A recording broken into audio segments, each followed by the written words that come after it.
Professeur agrégé de lettres, il est fan de Stephen King. Il écrit des thrillers redoutablement efficaces et son nom vous évoque peut-être en passant un autre auteur un peu connu.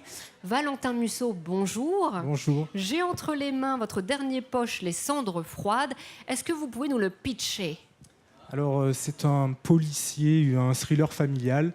Aurélien, qui est un enseignant, va découvrir en fait dans les affaires de son grand-père un film des années 40. Et il va découvrir que son grand-père avait travaillé dans une maternité nazie pendant la guerre.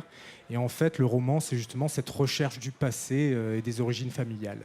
Alors comment l'intrigue a-t-elle germé dans votre esprit ? Est-ce que c'était l'envie de parler de secrets de famille, de la Seconde Guerre mondiale, des deux, de la petite et de la grande histoire ? Alors, il y a d'abord une passion pour l'histoire à la base, en particulier l'histoire du XXe siècle.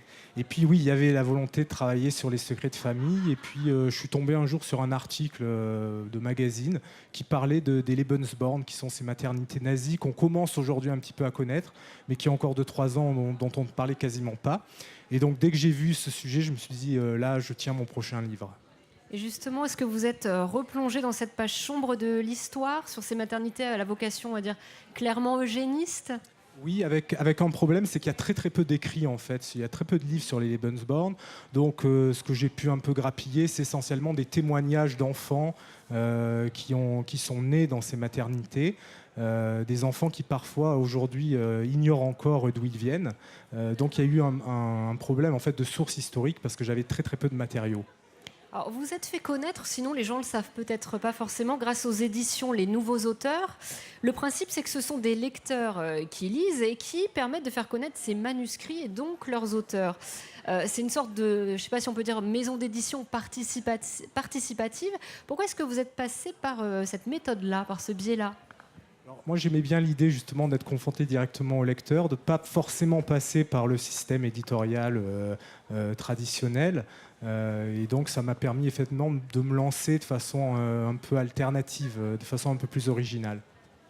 Alors, je vais vous poser une question hyper originale, justement. Est-ce que vous avez un rapport avec Guillaume Musso ?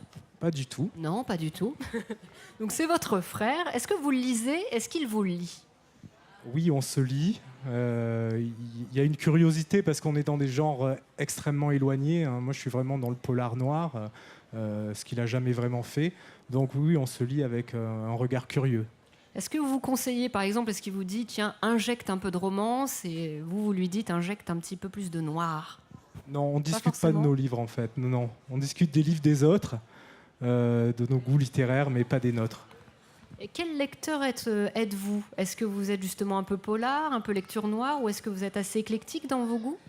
Assez éclectique. J'ai lu beaucoup de littérature classique à l'adolescence, littérature du 19e, française, russe essentiellement. Et puis, vers la fin de l'adolescence, j'ai découvert donc, des auteurs américains, dont Stephen King, Richard Matheson, qui étaient des auteurs qui étaient très mal vus à l'époque. C'était considéré vraiment comme la sous-littérature et il fallait un peu se cacher quand on lisait ça, la littérature de jeunesse, alors que c'est pas du tout ça. Aujourd'hui, on voit bien que Stephen King est adulé. Et ces auteurs-là m'ont pas mal influencé dans leur technique narrative et dans la manière efficace de raconter des histoires. Et alors, vous allez nous dire aussi pourquoi faut-il absolument lire Le Murmure de l'Ogre ? Alors, Le Murmure de l'Ogre, c'est un livre d'abord qui se passe dans les années 20, aux origines de la police scientifique et qui met en scène les fameuses brigades du Tigre. C'est des brigades policières qui avaient été mises en place par Clémenceau. Et donc, on va suivre cette brigade qui va devoir résoudre une affaire de meurtre d'enfants et de prostituées.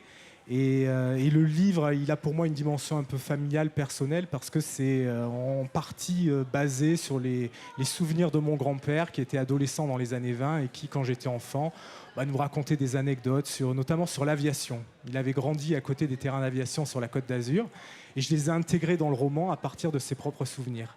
Alors, Le Murmure de l'Ogre est donc à découvrir. Je vous invite à rendre visite à Valentin Musso. Vous serez forcément bien reçu sur son stand là-bas plus loin. Merci beaucoup Valentin. Merci.